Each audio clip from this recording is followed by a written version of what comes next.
Concentric muscle contraction is the activation of a contraction in a muscle. This causes tension in the muscle as it shortens. Overall, it's just shortening of the muscle. In a bicep curl, the agonist muscle, the bicep, is doing concentric contraction as the movement is gone upwards. Eccentric muscle contraction is the activation of a muscle.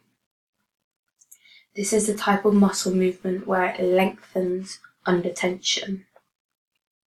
An example of this would be the agonist muscle, the quadricep in a squat.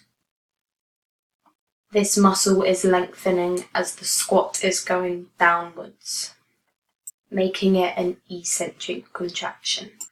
Isometric contraction is where the muscles remain the same length. However, the muscles in the body are still contracting to perform this movement. An example of this would be a plank. As all your muscles are keeping you upright to stay straight in that position, however you are not moving, your muscles are just contracting to keep you there.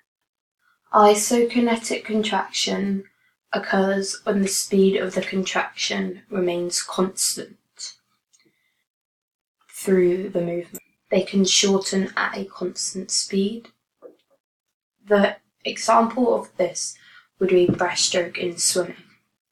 As the water provides a constant speed, they are still contracting but at a constant speed.